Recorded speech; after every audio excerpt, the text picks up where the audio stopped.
રોજ સવારે અને સાંજે સંધ્યા સમયે દેવી કવચનો પાઠ કરો અથવા સાંભળો.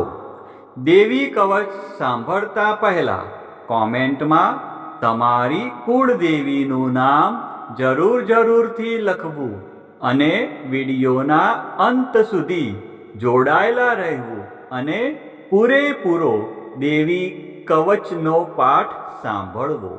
હવે આપણે દેવી કવચનો પાઠ શરૂ કરીશું. ઓમ ચંડિકા દેવીને નમસ્કાર. માર્કંડેયજીએ કહ્યું, હે પિતામહ, જે આ સંસારમાં પરમ ગોપનીય અને મનુષ્યનું બધી રીતે રક્ષણ કરનારું છે અને જેને તમે અત્યાર સુધી બીજા કોઈ સામે પ્રગટ ન કર્યું હોય એવું કોઈ સાધન મને કહી બતાવો. બ્રહ્માજી બોલ્યા, હે બ્રાહ્મણ, એવું સાધન તો એકમાત્ર દેવીનું કવચ જ છે, જે ગોપનીય કરતાં પણ પરમ ગોપનીય, પવિત્ર તથા બધા પ્રાણીઓ ઉપર ઉપકાર કરનારું છે. હે મહામુનિ, તે તમે ધ્યાનથી સાંભળો. દેવીની 9 મૂર્તિઓ છે. તેમને નવદુર્ગા કહે છે. તેમના અલગ અલગ નામો બતાવવામાં આવે છે. પહેલું નામ શૈલપુત્રી છે, બીજું નામ બ્રહ્મચારિણી છે, ત્રીજું ચંદ્રઘંટાના નામે પ્રસિદ્ધ છે, ચોથી મૂર્તિને કુષ્માંડા કહે છે, પાંચમી દુર્ગાનું નામ સ્કંદ માતા છે, છઠ્ઠી દુર્ગાનું નામ કાત્યાયની છે, સાતમું સ્વરૂપ એટલે કાલરાત્રી, આઠમું સ્વરૂપ એટલે મહાગૌરી અને નવમી દુર્ગા એટલે સિદ્ધિદાત્રી. આ બધા નામ વેદ ભગવાન દ્વારા કહેવાયા છે. જ્યારે કોઈ મનુષ્ય અગ્નિથી સળગી રહ્યો હોય, યુદ્ધ ભૂમિમાં શત્રુઓથી ઘેરાઈ ગયો હોય, કોઈ સંકટમાં ફસાઈ ગયો હોય તથા કોઈ ભયથી ડરી ગયો હોય અને જો મા દુર્ગાનું શરણ લીધું હોય, તેનું ક્યારેય કોઈ અમંગળ થતું નથી. યુદ્ધના સમયે મુશ્કેલી હોવા છતાં પણ તેને કોઈ વિપત્તિ ઉદ્ભવતી નથી. તેને શોક, દુઃખ અને ભય પ્રાપ્ત થતા નથી. જેમણે દેવીનું ભક્તિપૂર્વક સ્મરણ કર્યું છે તેમનો અભ્યુદય નક્કી છે. હે દેવી, જેઓ તમારું ચિંતન કરે છે તેમનું તમે ચોક્કસ કલ્યાણ કરો છો, તેમનું તમે ચોક્કસ રક્ષણ કરો છો.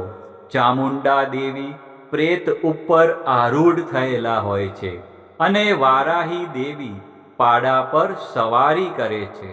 ઐન્દ્રી દેવીનું વાહન ઐરાવત હાથી છે.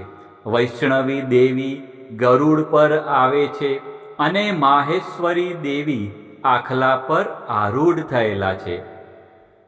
કૌમારી દેવીનું વાહન મોર છે. વિષ્ણુપ્રિય લક્ષ્મી કમળ પર વિરાજમાન છે અને તેમના હાથમાં લાલ કમળ છે. આખલા પર આરૂઢ થયેલ દેવી ઈશ્વરીએ શ્વેત વસ્ત્ર ધારણ કરી રાખ્યા છે.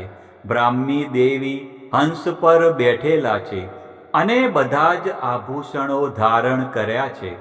આ બધી દેવીઓ માતાઓ યોગ શક્તિઓથી સંપન્ન છે, જેઓ અનેકવિધ આભૂષણો પહેરવાથી શોભે છે. તેમણે અનેક રત્નો ધારણ કર્યા છે, ક્રોધથી ભરેલી છે અને ભક્તોનું રક્ષણ કરવા રથમાં બેઠેલી છે. આ બધી દેવીઓના હાથમાં શંખ, ચક્ર, ગદા, શક્તિ, હળ, મૂસળ, ખેટક, તોમર, કુહાડી, દોરડું, કુંત, ત્રિશૂળ અને ઉત્તમ પ્રકારના ધનુષ્ય ધારણ કરેલા છે. દૈત્યોના શરીરનો નાશ કરવો અને ભક્તોને અભયદાન આપવું, દેવતાઓનું હિત કરવું એ તેમના શસ્ત્ર ધારણનો ઉદ્દેશ છે. મહારૌદ્ર રૂપ અત્યંત ઘોર પરાક્રમી, મહાબલી અને મહા ઉત્સાહયુક્ત હે દેવી, તમે મહાન ભયનો નાશ કરનારા છો. તમને મારા નમસ્કાર છે.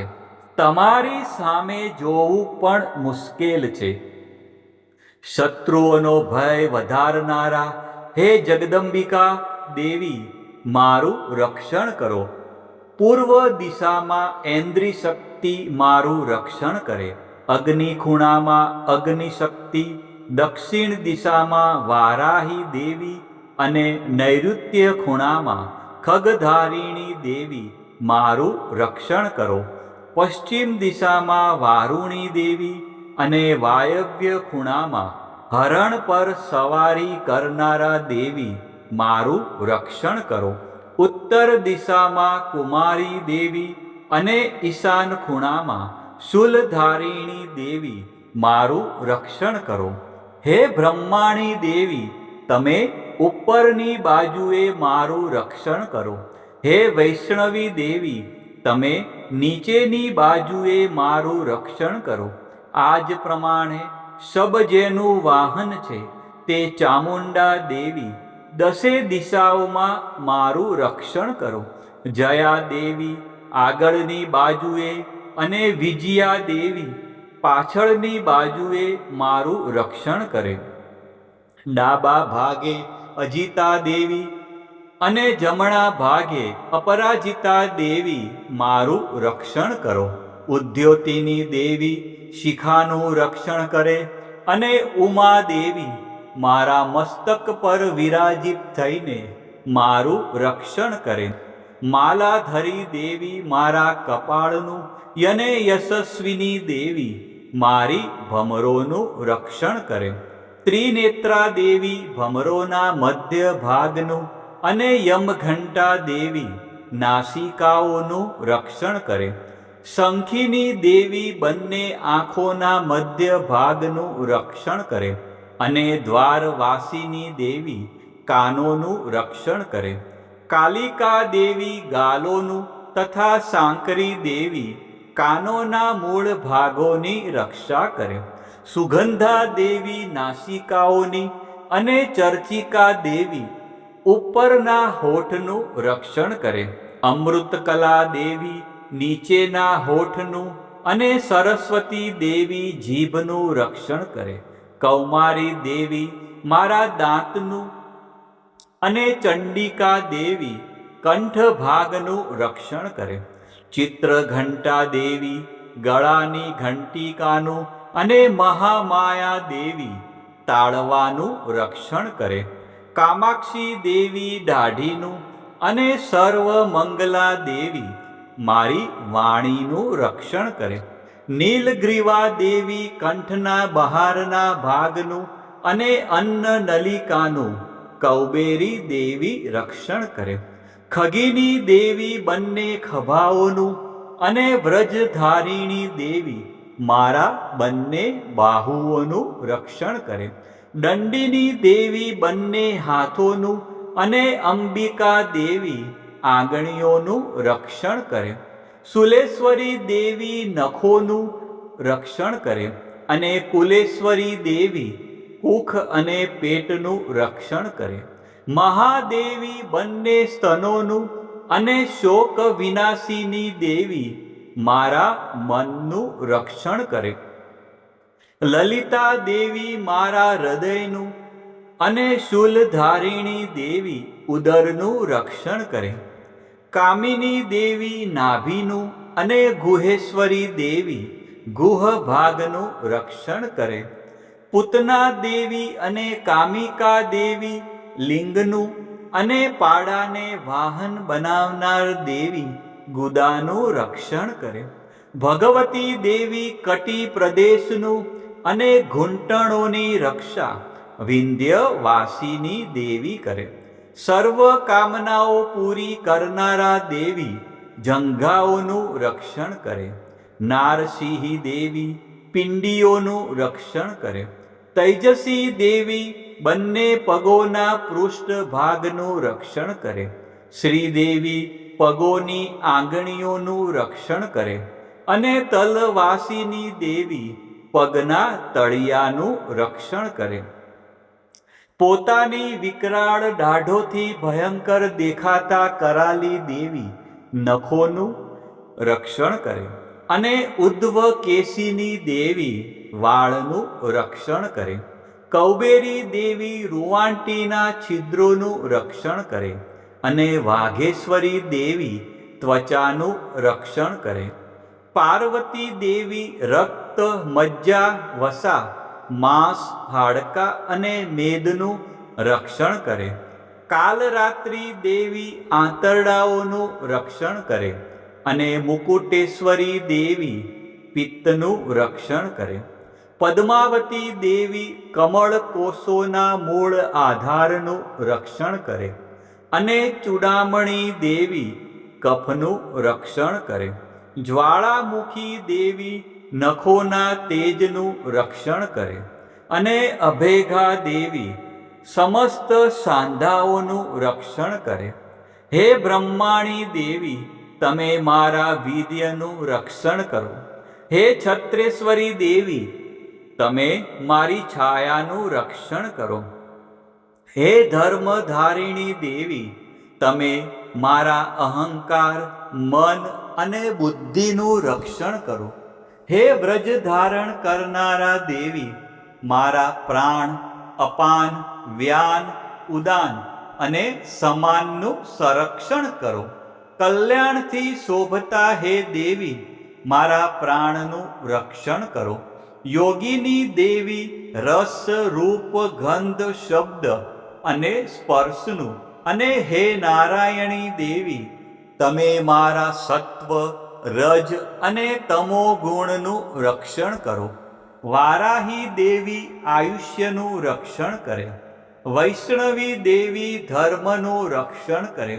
અને ચક્ર ધારણ કરનારા દેવી યશ અને કીર્તિ, લક્ષ્મી અને ધનનું તેમજ વિદ્યાનું રક્ષણ કરે.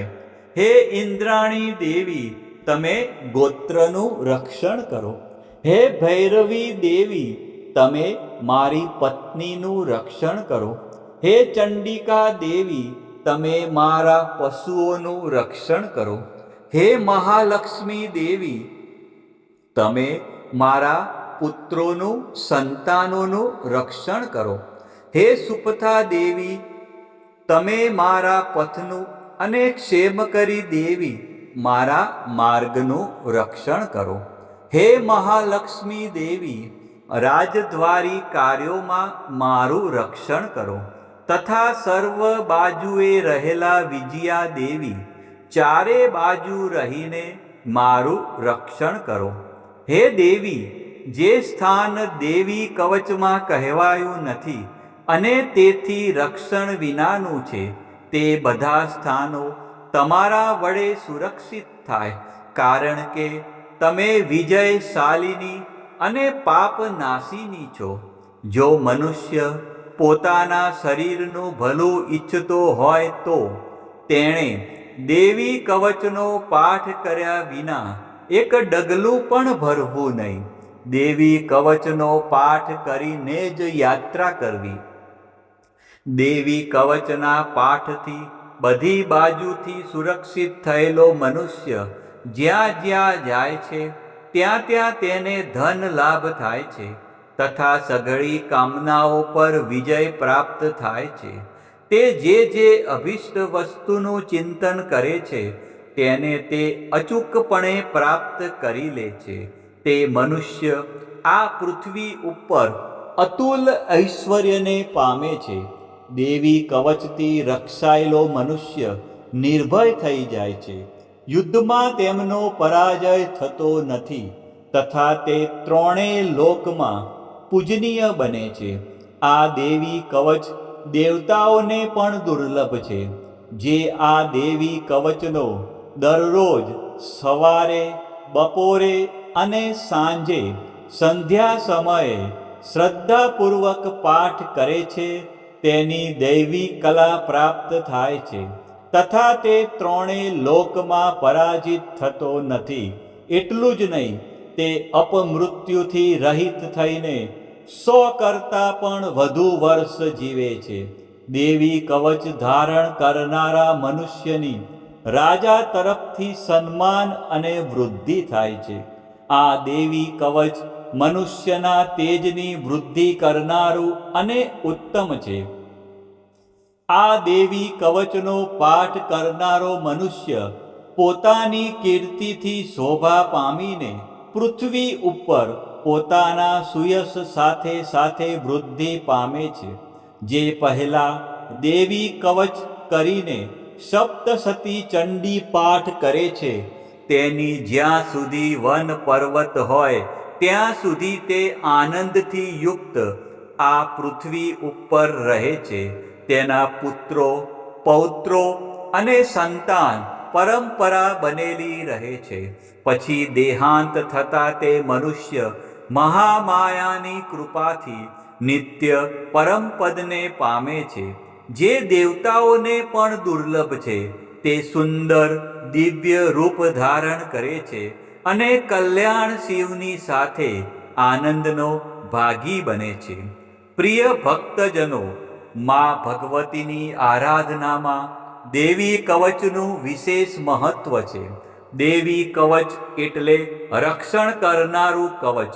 આ પાઠ દ્વારા મા દુર્ગાના વિવિધ સ્વરૂપો આપણા શરીરના દરેક અંગ અને જીવનના દરેક ડગલાનું રક્ષણ કરે છે. ઋષિ માર્કંડે દ્વારા વર્ણવેલ આ દેવી કવચનો જો નિત્ય પાઠ કરવામાં આવે તો મનુષ્ય નિર્ભય બને છે અને તેના જીવનમાં સુખ શાંતિનો ઉદય થાય છે. આજના આ વિડીયોમાં તમે સંપૂર્ણ દેવી કવચનો પાઠ સાંભળ્યો. વિડીયોના અંત સુધી તમે જોડાયેલા રહ્યા અને મા અંબાના આ પરમ કલ્યાણકારી સ્ત્રોતનો લાભ લીધો. બોલો શ્રી અંબે માત કી જય, ચામુંડા માત કી જય, ખોડિયાર માત કી જય, મહાકાળી માત કી જય, ઉમિયા માત કી જય, બહુચર માત કી જય, વારાહી માત કી જય, અર્બુદા માત કી જય, ગાયત્રી માત કી જય, 64 જોગણી માત કી જય. આ પ્રમાણે રોજ સવારે, બપોરે અને સાંજે સંધ્યા સમયે દેવી કવચનો પાઠ અવશ્ય કરવો અથવા સાંભળવો.